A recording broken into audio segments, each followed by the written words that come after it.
Welcome to our Amud Yomi Shiur. Every day, one page of Talmud just for you. Daf Tzadi Amud Aleph, Tzadi Amud Aleph of Metzia towards the end of the page.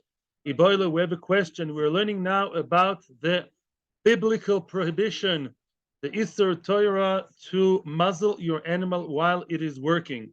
If an animal is threshing, is stepping on the grains in order to peel them off, then you're not allowed to muzzle the animal. There are many, many details about it. And now we're going to learn one more detail and then a few more later on.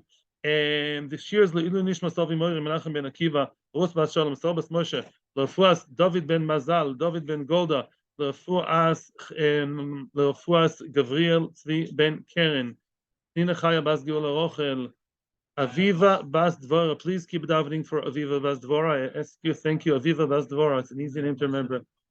Leah Bas Chaya and his wife, whatever. Yeah, that's Lochas Kol Klal Yisrael. Iboilu.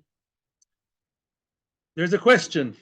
Iboilu. The line starts with the word La Hu Shma Mino. Iboi Lehu Mau Sheyoima. We're about 10 or so lines from the bottom of the page. And the Gemara asks the question: Mao sheyomar odem lenochri. Is a person allowed to tell enochri? You know what enochri means? So I'm not going to translate that. Yeah, can a person who is a yid can tell enochri? Chasoim parosi vedush ba. Can I tell? Yeah, my good friend, whatever his name is. Yeah, he's an akum.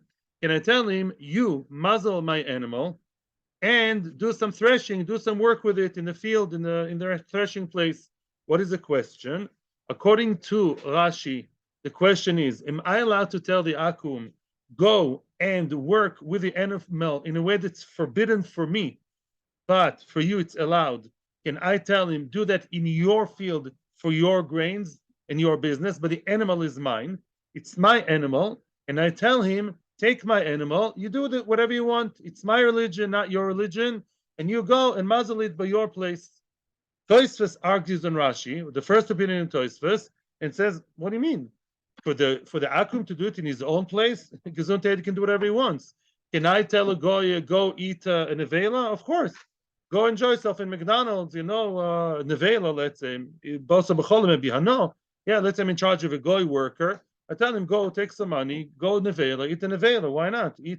Buy some meat in Walmart, not the kosher one. Yeah, so now what's the question? The Tosfos says, Mapitom. Obviously, the only thing that's discussed over here, can I tell the guy to what? To plow in my field, right? Can I tell him, I'm not allowed to muzzle my animal. I want to muzzle it. The animal is eating too much. It's a fresser, right? So can I get the other guy to do this for me?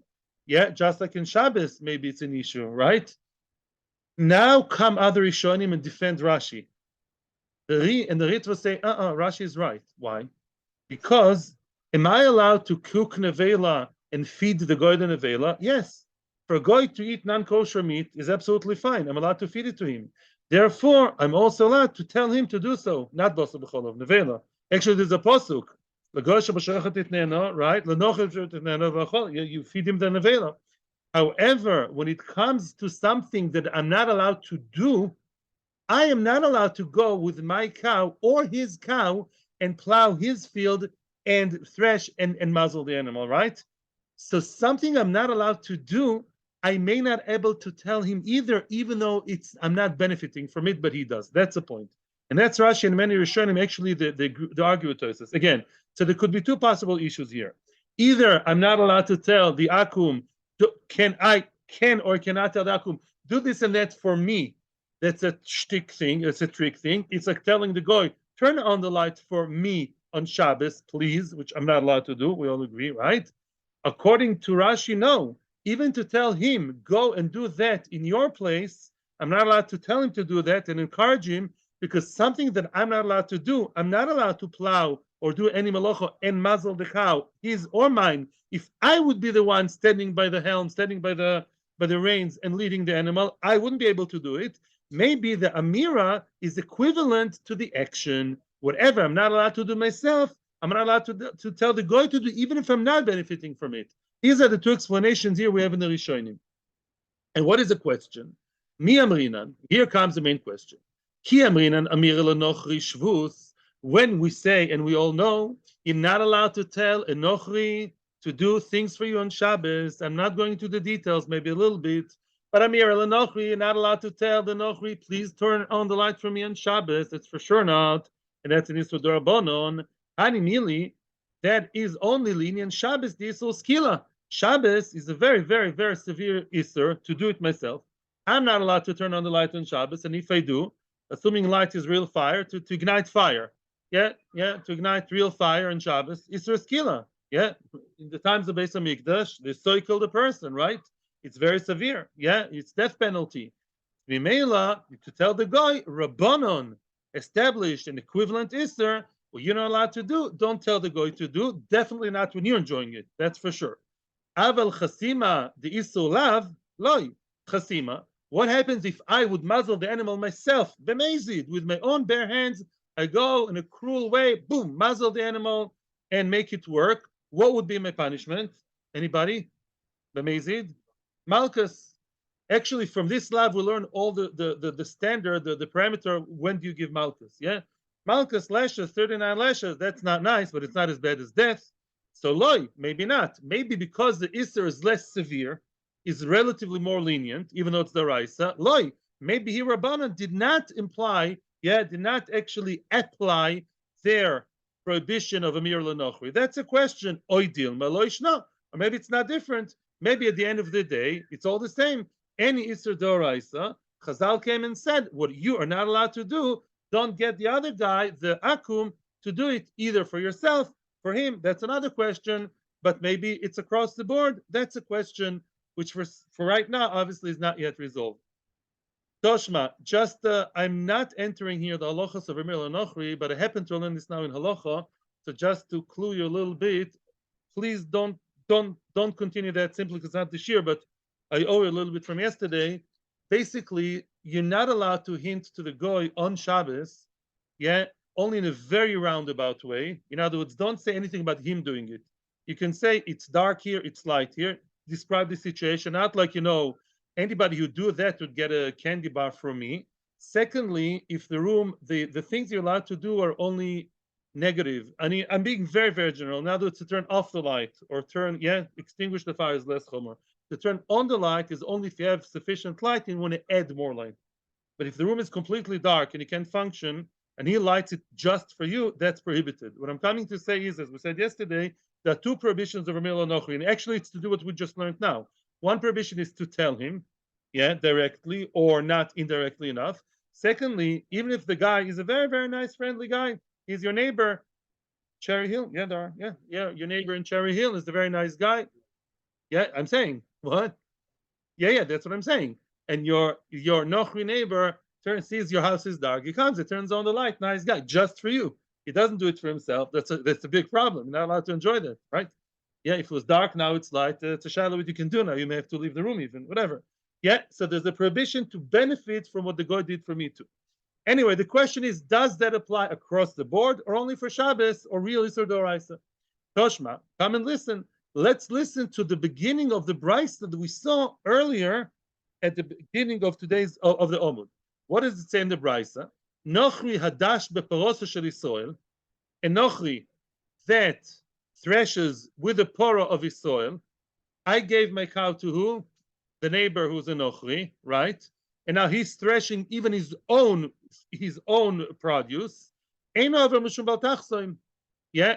And let's say I even encourage him and I say, Tim, do whatever you want. Yeah, you can muzzle it. It's my religion, not yours. Yeah. What does it say?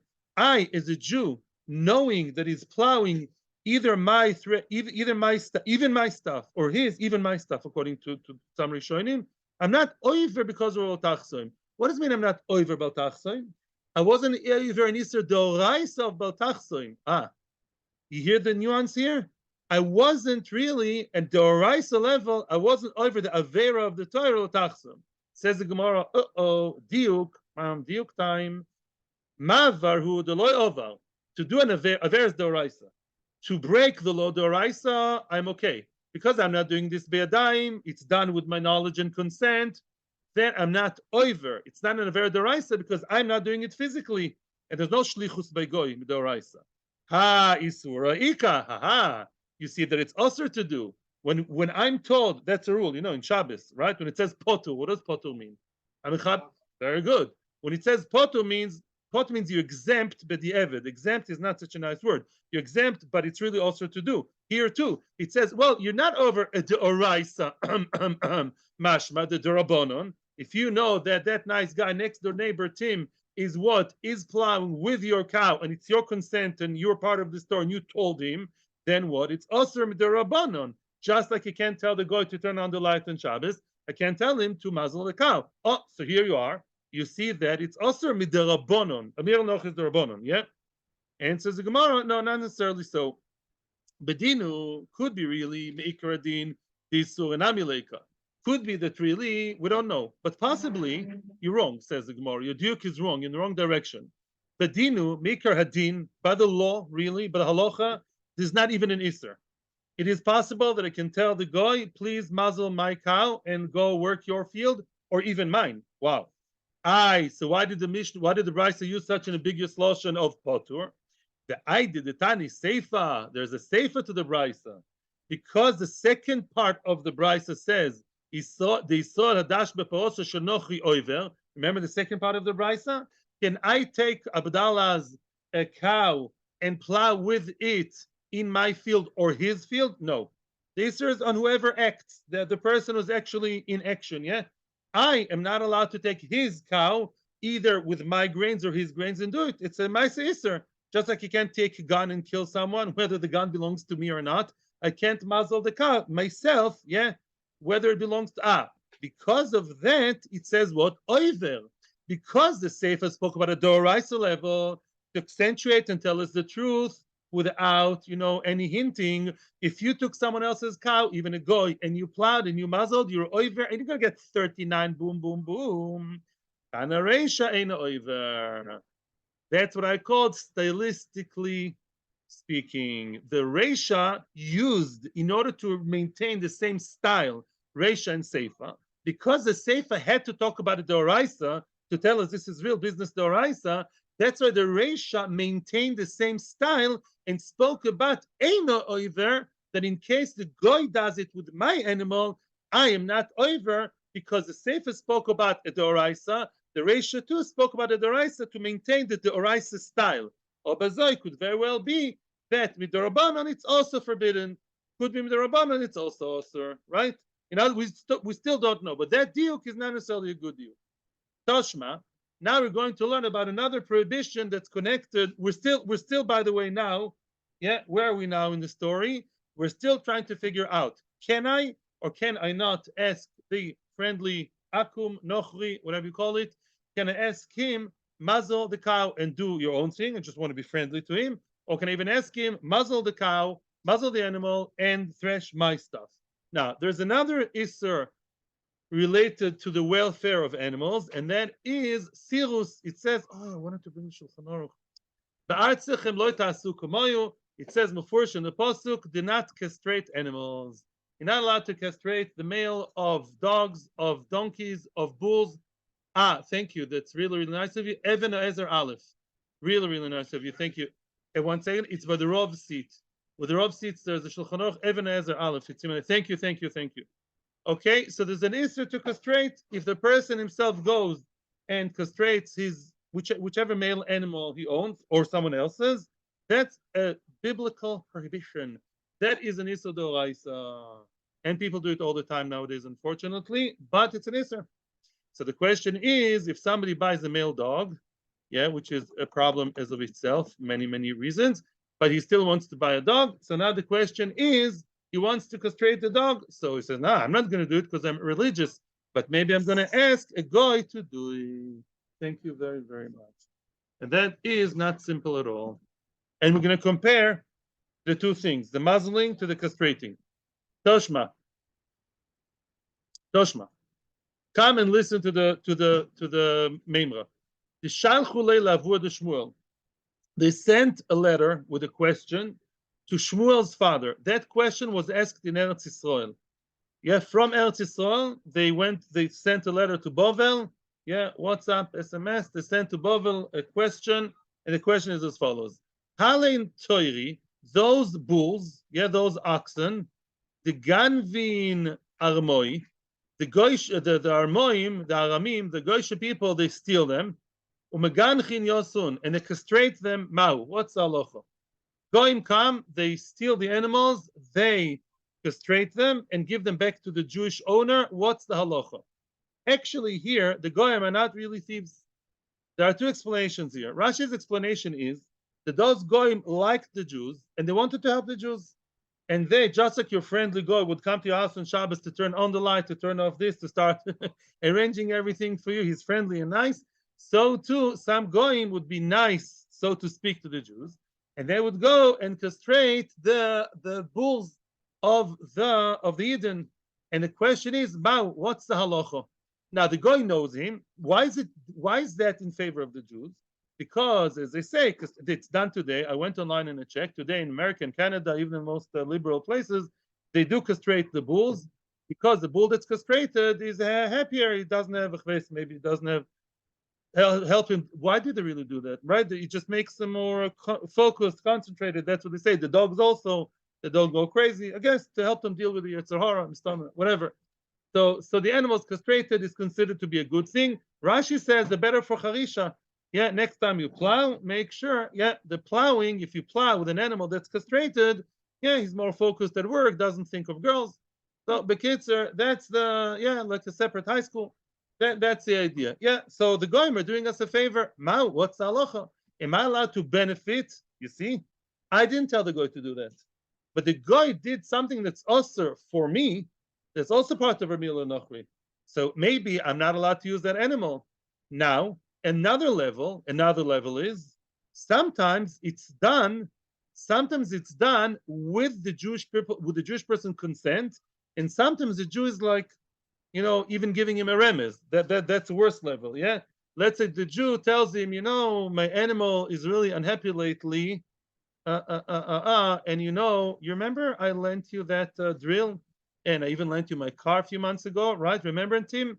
And my cow needs something that my religion doesn't allow me to do. So Tim is not stupid, he gets the hint. Yeah, that's another level, right?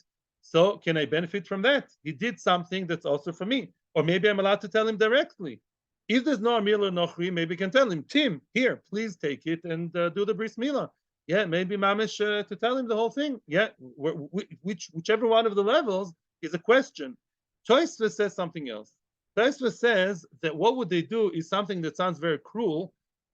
The Goyim would steal. What do you mean they would steal? Kipshutoi. The Jew would put some money and tie it to the testicles, of the animal. And then the Goy, very, very tight, the Goy would be very, lustful for the money, and he would pull it together with the thing. Yeah. Lamaise today, you think it's very cruel. Today I saw online, they tie like a rubber band of special type to the young bulls, and after a few weeks it falls by itself. Yeah. They do that in America and Canada. Yeah. They do that. They do it today. I don't know if it's painful. It happens like organically after a few weeks. So they say. Anyway, the case of the question is Mao. Can I get the Goy indirectly, directly to castrate my animal, which I cannot do? It's the same question, right? Yeah. Can the Goy do muzzling or castrating? Same thing. Yes, Sirus. Sholachlu. Shmuel's father sent them back the answer. The Jews here are being marim. They're being sly. In other words, they're doing a loop. They're looking for a loophole, right? I don't like it that they go and do that for the Jews, and the Jews know very well. And there is some kind of conspiracy here between them. The Jew is very happy that the Goy does it for him, and both sides know that this is very convenient. If so, I'll punish them. Arimu alayu v'izdabnun. We will now go and be marim on them. We will be sly against the Jewish owners of those castrated animals, v'izdabnun, and let them being sold. Once it's castrated and you're so happy, why did you want your animal castrated? Not you're against it. You want to plow. You want to be able to plow. I'll force you to have a knas, a gzera, that they should sell. They should be forced to sell those castrated bulls and not use them. Yeah, just like on Shabbos, if the Goy did something for you, you can't benefit from that, right? So too, or for a Jew even more, so too, you can't benefit from that trick you're playing. Will trick you, you'll have to be forced to sell them. If so, here you are. You see that Tamir al-Nochri is also, right? Even by hinting, even by knowing, even by winking. It's also for the goy to do something for me. Yeah. So too by what? By muzzling. Same thing. Amar of Pape, and we're going to get to the Shulchan Aruch soon. Amar of Pape, not necessarily so. Bnei Ma'arove, the people of Eretz Yisrael who sent the letter to Shmuel with the question, Savri lo ki Rab Chidka, they believe, they hold of the opinion of Rav Chidka. What did Rav Chidka say? The Omar, he said, Bnei Noach mitzuvin al asirus. The Goyim themselves, according to Rav Chidka, are not allowed to castrate animals, nothing to do with Jews. They have their own prohibition. Let's say a guy is not allowed to do something. Am I allowed to give a guy of a Dezorah to worship? No. Am I allowed to give the guy arm to kill somebody? No. I'm not allowed to help a guy be over one of the 7 Noahide laws, right? Apparently, there are 3 more laws, yeah, in Sanhedrin and Vav Amud Beis. You'll find the common denominator soon. You will, yeah.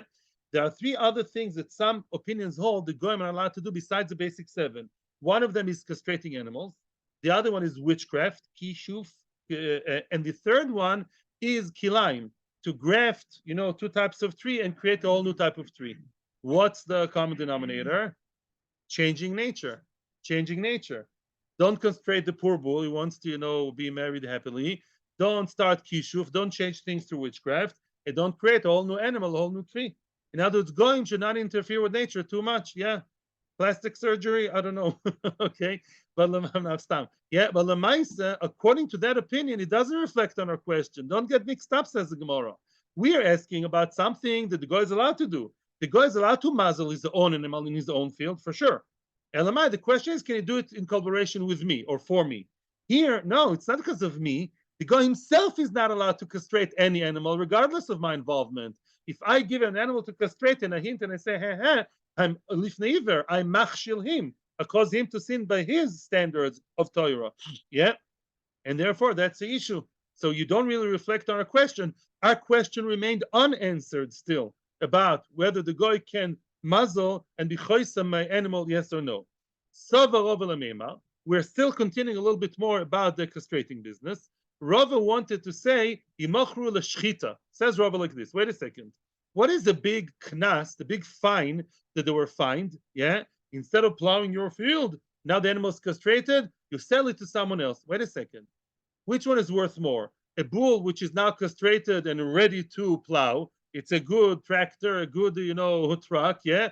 Or an animal that cannot work in the field because it's not castrated. All you can do with it is shecht it. Which was more expensive? The working animal is more expensive than the shchita, for sure. Says Rava, wait a second. If the animal was castrated and now I'm going to sell it for top price, I'm going to sell it as a bull that's meant for what? It's meant for plowing, then I still gained from the goy myself castrating, right? So therefore you'll have to be forced to sell it for the lower price only for shchita. That's what Rava wanted to say. Omar Abaye, Rava's friend, Abaye says, Dayan shekanasta mechira. Abaye, don't be so tough with them. It's enough for a koines mechira, meaning when the person sent it to the guy, hinting, not hinting, and he said, whatever, he's happy that the animal is castrated, he wants to use the animal. He has the field ready for the animal to be used. Yeah, he doesn't want to sell it. So though selling for higher price is still not so painful for him, but it's still painful because it's enough your kindness that he has to sell it instead of using it. Imagine yourself, you use your car every day. You use the car all the time. Somebody forces you to sell the car. Even if you sell it for a very good price, you're left without a car. It takes you a good few days until you get a new one, right? It's annoying. So the mere fact you sell it, even if you sell it for the high price, is enough of a knas, and Rava agreed.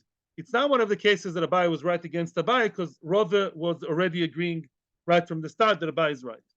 Shita, more on the subject, and then I'll read you inside, because it's important in this neighborhood to read the Shulchan Aruch.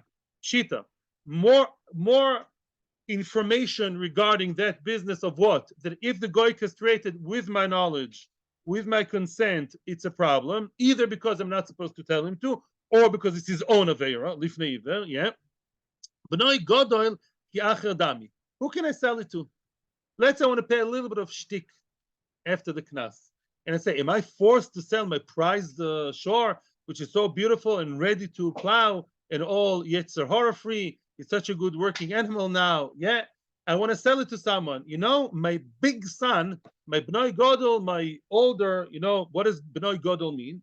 Doesn't mean above bar mitzvah, says the Ritva. It means my boy, my son, who's self-sufficient, who's not samachol shulchani, either married or not married. He works for himself. He has his own business, his own field. I'm allowed to sell it to him, even though it's close to home. Yeah, because he's my son. He's still called selling to a different entity as long as he's Godel, as long as he's his own, entity financially.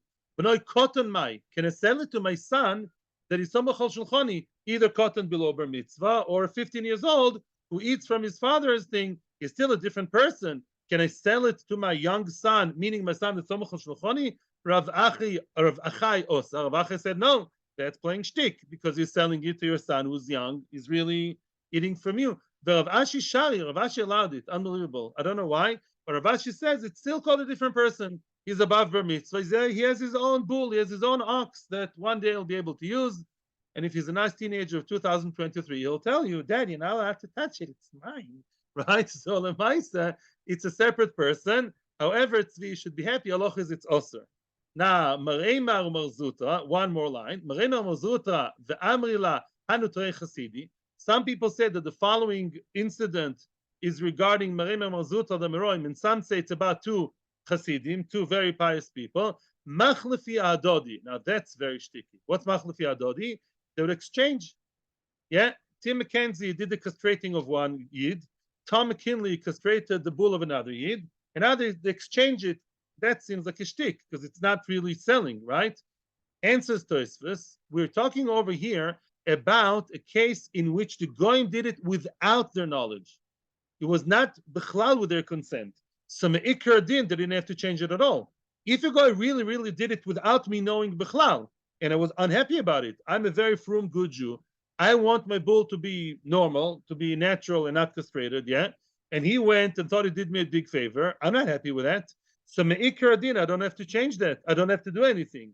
Elamai, they, lifnim shura sadin, changed it, so people shouldn't talk. It shouldn't be marisain. People shouldn't say, yeah, they did want it. We know what's going on here. Just to be very, very super clean in the eyes of the public, that's what they did. For such a level, it's enough to switch to do something symbolic. Shulchan Aruch time. I'm going against my own seder. Usually we don't do Shulchan Aruch. This is very negal aloha because people told me that in this neighborhood, unfortunately, people are not aware of it. I'm down the kafschus, and they do that. They do what I'm not mekatrig. I'm just teach your neighbors, your friends, that this is an issue.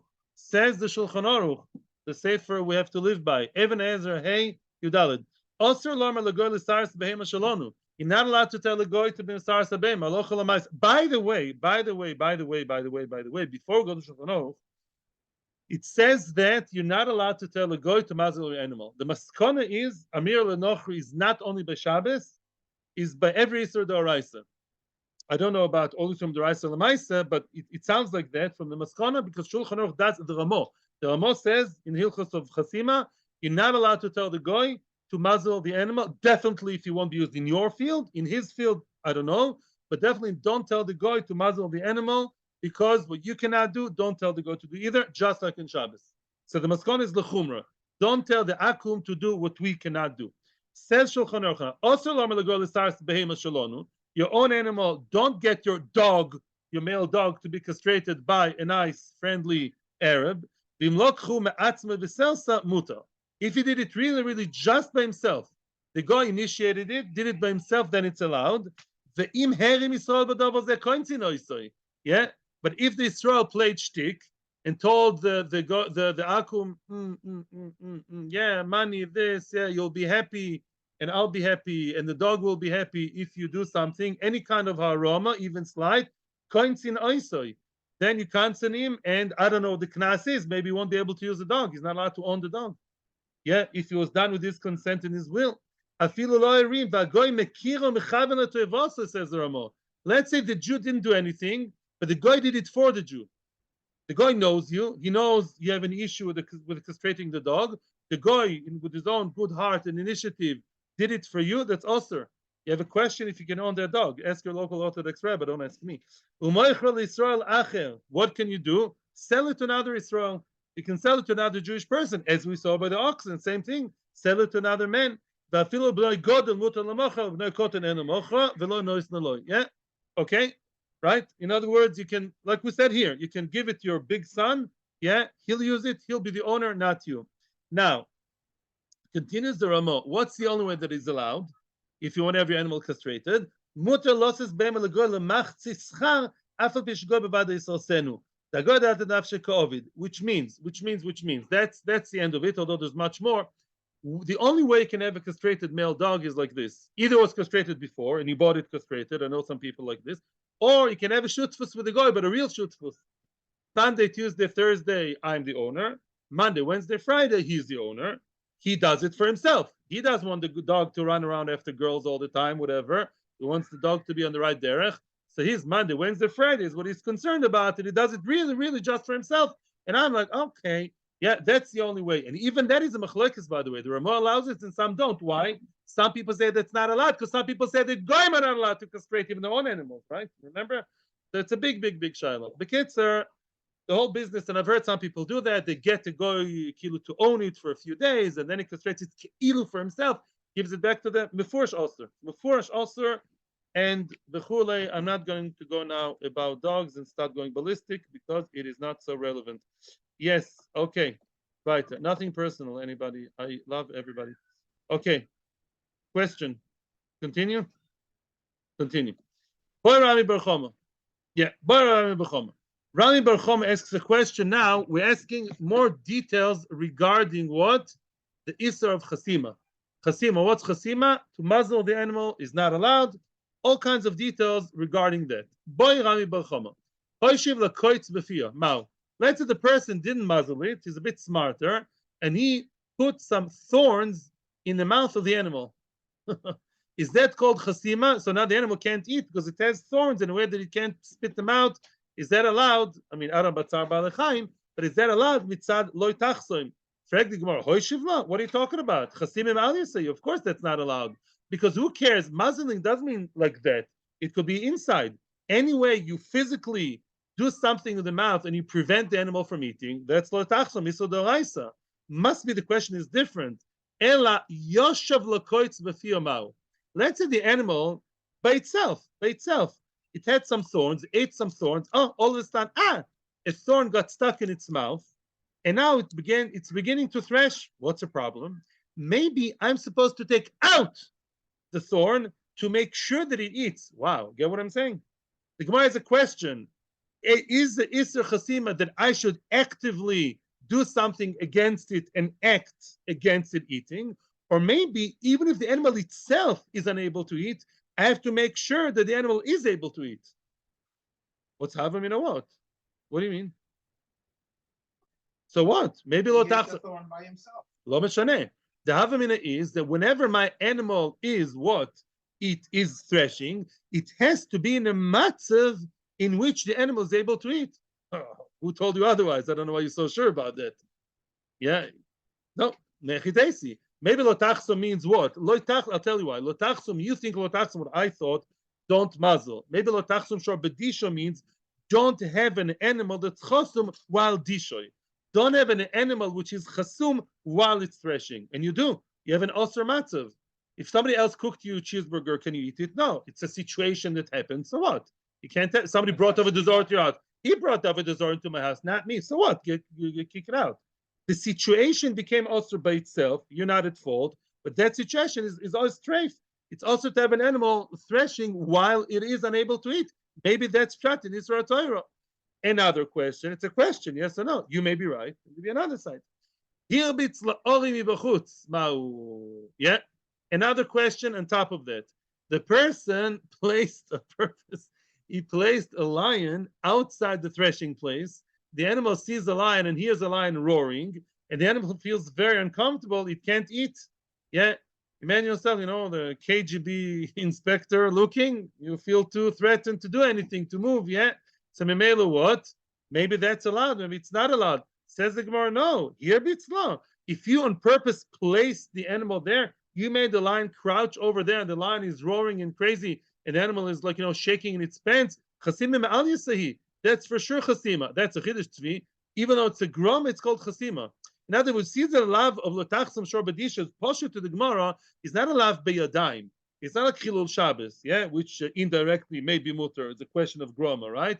Here we're talking about not creating a situation in which the animal cannot eat. Ella, you know the question is, let's say a lion, yeah, it's a nice day in the granary. A lion ran away from Malcha Zoo or from the Bronx Zoo, and what? And you just said, but you're threshing. That's a nice picture for the kids. No, maybe you're supposed to shoo away the lion. Hey, lion, get out of here. Yeah. Tell the lion, go away, go back to Africa. Why? Because my animal cannot eat now. I'm not allowed to have a situation in which, even indirectly, it's not a thorn in the mouth. It's the area outside. Maybe I'm supposed to prevent, to avoid the situation of the animal not eating. Maybe yes or no. You may be right. Maybe the issue is only me acting. Maybe the issue is no. The issue is me having a cow, not having a cow, having a cow that is threshing in a way that it cannot eat. Maybe that matzav is osir. Yeah, there's an isser lo tovi to evel beisecho. There's an isser lo idvak biyot chabum menacherem. I'm not allowed to bring avodah zarah to my house. I'm not a little statue from India, and also I'm not allowed to own it. Even if somebody else brought it, I can't have it in my house. Right? It's a static situation. That's not up. Maybe that's a question. Another question on top of that. The person now actively plays the cow's child, the cute Zisa Kinderlach, the calves. The calf is outside, and the animal thinks too much about the baby that's outside, so it can't eat. Interesting.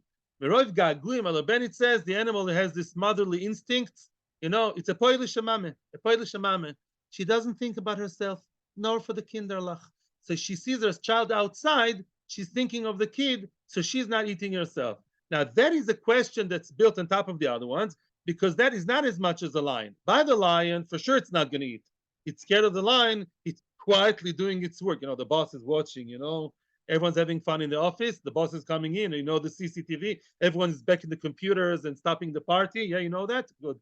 So that's for sure. The boss is watching, it's a lion.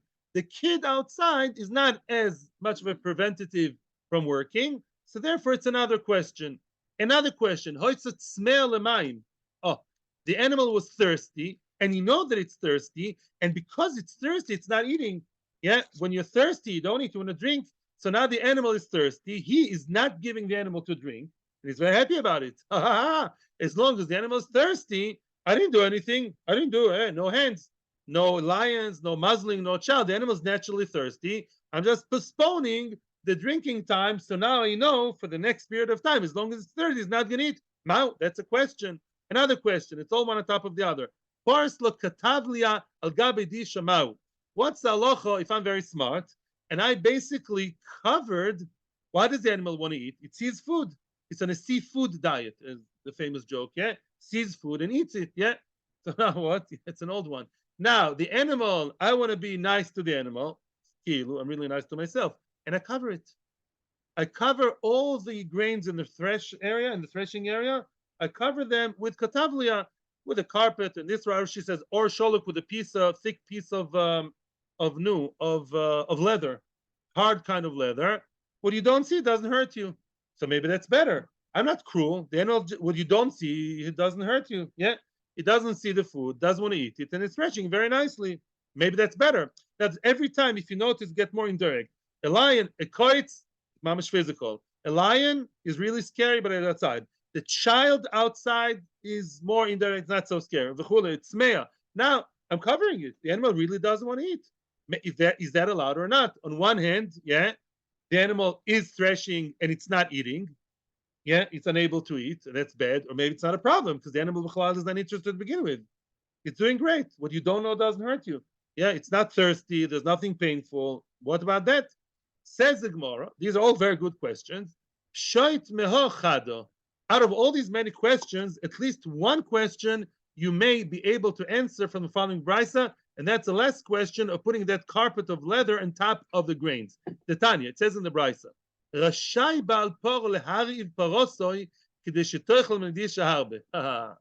say there are two people here. Of course, they're called Reuven and Shimon. Reuven is the cow owner, and Reuven, the cow owner, is renting out his cow to Shimon, the field owner. Shimon is working in the field with the cow, Yeah, where did you get this nice cow from? Ah, I got it from Reuven's rent a cow. Very nice. Now Reuven has an interest to save some money on petrol, on gas, on animal fodder. Reuven, the animal owner, wants Shimon to feed it a lot. Yeah, Reuven, the cow owner, wants to save on expenses, and he's very happy and all of a sudden very much of an animal lover and says, yeah, Shimon should feed the animal. So you know what he does? He made his animal starve a little bit or a lot before it goes to the next job by Shimon. So now the animal is ravenously hungry, and the animal is going to attack the food, like a little child who didn't eat the whole day and comes to bar mitzvah. Yeah, bah. They attack the smorgasbord. Yeah, very nice, but that's allowed. I'm not saying tzar b'alechaim. Maybe it's a good akasha, but mitzad lotachsoim, it's allowed. In other words, the cow is hungry. Now that the cow is hungry, you have to feed it as much as you can. On the other hand, the Rashai Balabais, now the next piece is what we're trying to figure out things from.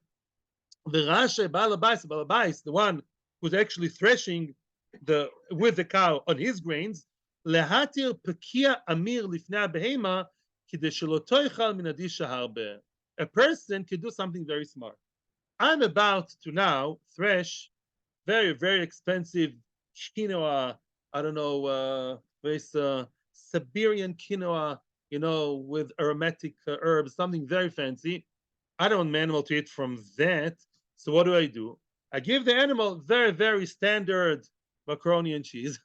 I give it Amir. Amir is very, very standard animal fodder, cheap and good and healthy. Your very standard thing, your piece of chicken for an Israeli, very standard food, some salad. I give it to eat normal and it's satisfied before it's threshing. Now it's threshing my $1 million quinoa, then the animal is not interested in eating. So you see, it's allowed. So the same thing like the katavla, lichor, it's the same thing. Just like I'm allowed to do something nice to feed the animal normal food, so it doesn't want to eat. Same thing here. I cover the thing. Now, moreover, I was wrong now. Excuse me. I got confused now. The case I told you now is the next case in the Gemara. Excuse me. Rewind the movie.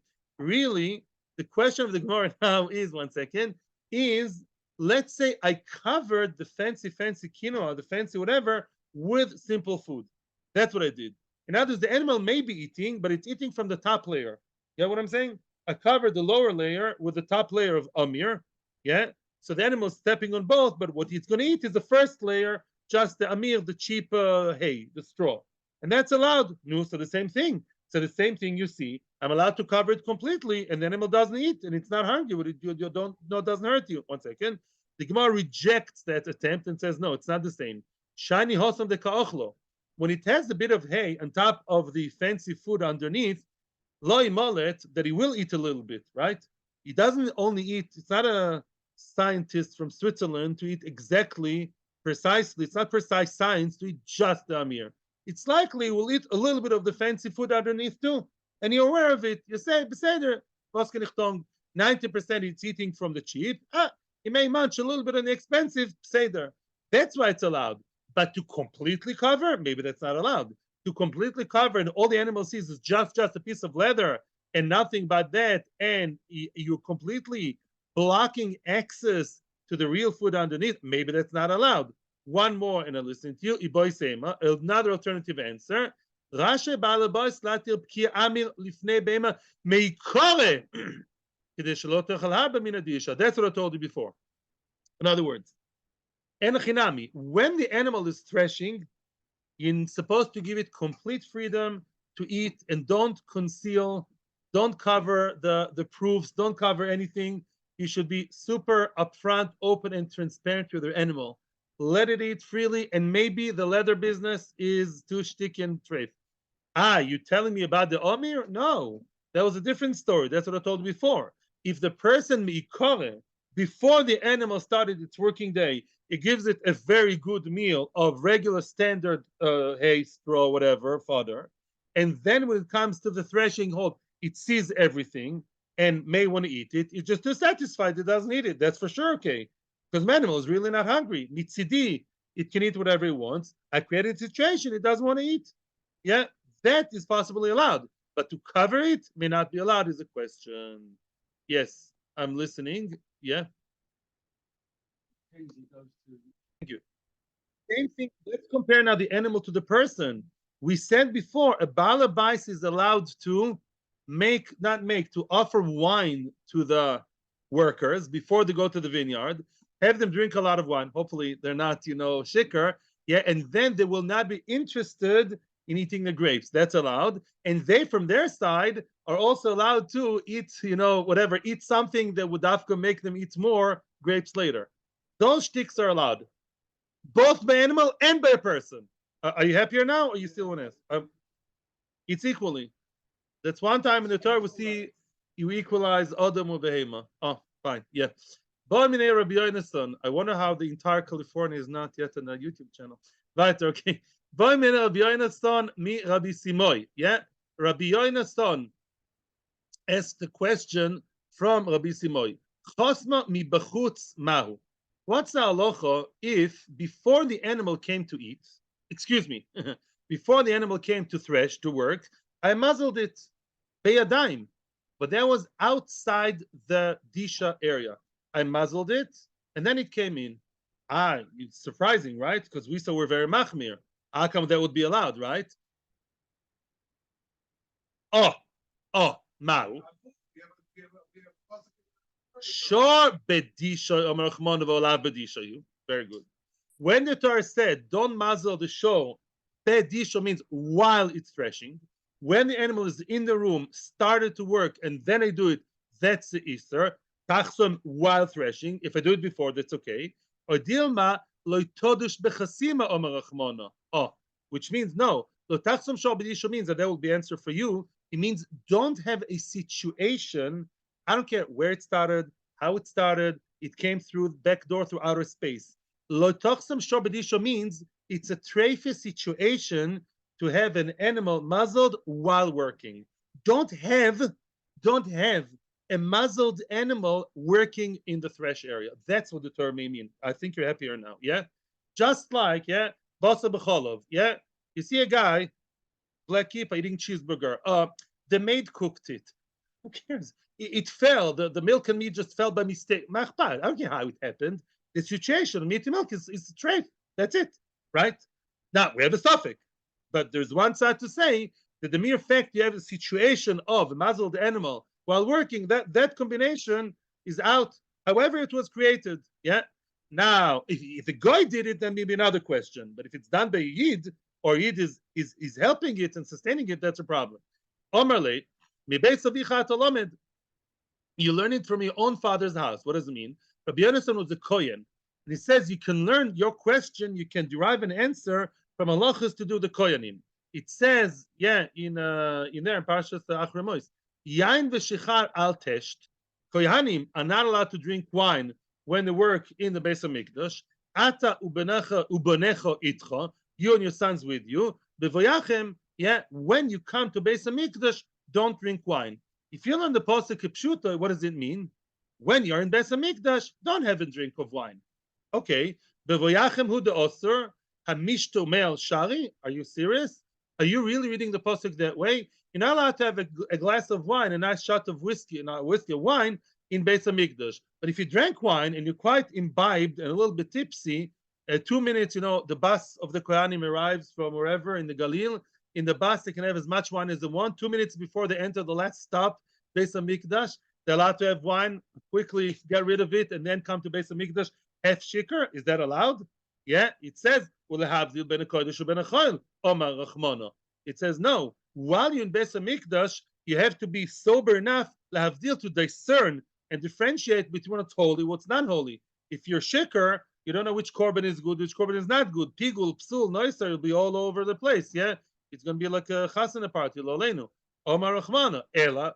Therefore, mahosam bishas bia loy teheshichus. What does the Torah mean when it says, doesn't mean don't enter and then drink. It means as you come into Beis Hamikdash, make sure that you're not shikar. Obviously, even if you drank before, don't be in a matzav of being imbibed while you enter, even if you drank before. Don't be in Beis Hamikdash shikar wherever you drank it. 1 second. Here too, In the time of the disha, don't be choisem. Meaning, not only you don't be choisem, do not have a situation in which the animal is muzzled. It's not active, it's passive voice. It shouldn't be in a muzzled situation when it is threshing. Either it happened before or after. Now the guy is really the rabbanon. The guy, I can't tell the guy, muzzle it for me, the rabbanon. Yeah, but the doraisa, the issa doraisa is to thresh and heavy threshing while it's muzzled. Yeah, either I did it, somebody else did it, but the rabbanon, even a guy, and even if it happened before, to have the situation is strafe. There's a little bit of a queue over here with questions. Question time. Just explaining something from the previous what we just learned to answer your question. We're not learning directly from kohanim to the animals. The point is, how do you read the pasuk in the Torah? It's a really grammatical question here. When we say lotachshav sho bedishoy, does mean to say don't muzzle it bedishoy once it started threshing? Is that the grammatical translation, or does it mean don't have it muzzled already even from before while it's threshing? The grammatical proof, it's not a binyan av, is from the kohanim. Just like over there, bevoyachem, for sure doesn't mean you're not allowed to drink in Beis Hamikdash. We can come in shikar like a loit. Yeah, of course not, because you won't discern. Therefore, the grammatical translation of the word bevoyachem doesn't mean it's not like once you come, then don't start drinking. No, don't be in a situation of drunkenness when you're already in. So to be the animal, then thank you. That's the real point here. It's a grammatical allusion from one to the other, grammatical comparison from the two psukim. It's not a limud belomdus. Okay, are you happy now? Okay. Now another. Oh, here comes the point which mentioned before. Very very important. Tono abonon. Achoisem esaporo. Let's say there's a yid. And what does he do? It's a yid, not an akum. He muzzles the cow, but he's not the one who's threshing. He's not the one working with it. There are two Yidden, Reuven and Shimon. Reuven does all the work. Shimon has one job to muzzle the cow, and then he goes home. He doesn't work with it. He muzzled it, bye. And then the other guy does all the threshing and the working. Another guy with a different Isur. Now, here comes a third Isur Tzar Balichaim, animal rights. What's Mezavik B'kilayim? A person is not allowed to work with Shor v'Chamor Yachdov. When you plow your field next time, make sure you don't have an ox and a chamor, a donkey working together, because they're different pace. He's too fast, he's too quick, they're not managing. It's like a bad chavrusa. Ever learned with a chavrusa which is way, way, way above your level, way, way, way, way below your level? Very frustrating, right? Unless you're a teacher, right? I'm saying you have to be more or less the same thing. So therefore, now, what about a person who he placed the cow and the donkey next to each other under the same yoke? Bye. He went home. The one working with them in the field, he's the one that's the culpable. He's the one that's over the Isser. Continues the Brisa, potu. In other words, the person who sets the situation, what's potu? Is that allowed? No. But he's not Chayv Malkus. Not Isser Doraisa. Of course, there's an Isser here. Yeah, he's Misel Dvar, he's doing something really bad. But the Isser Malkus, the real Isser, the one who's actually chapping the smacks, Eladash Umanig Bilvad. Only the person who's working with the animal in the prohibited situation, either the person threshing together with the cow and the cow is muzzled, and he's actively moving with it while it's muzzled and chalishing for the food, and what? He's the one who's going to get the malchus, and the money, the one who's actually plowing the field with the two animals who are not so friendly, not the same, he's the one who's going to chop the malchus. But the one setting the situation, setting it in motion, not a nice guy, not a shidduch for my daughter, is also over an Isser, but it's not the malchus. Okay, that will continue tomorrow. The next one, the next sugya. Thank you very much. Amazing. Shkoyach for your beautiful participation. Thank you for anybody who watches us in YouTube channel. I will get to 80 people soon, and to anybody who watches us in Torah anytime. Thank you very much. See you tomorrow. Amud Yomi Shiur, Bava Metzia. Thank you and goodbye from Ramat Bet Shemesh, Israel.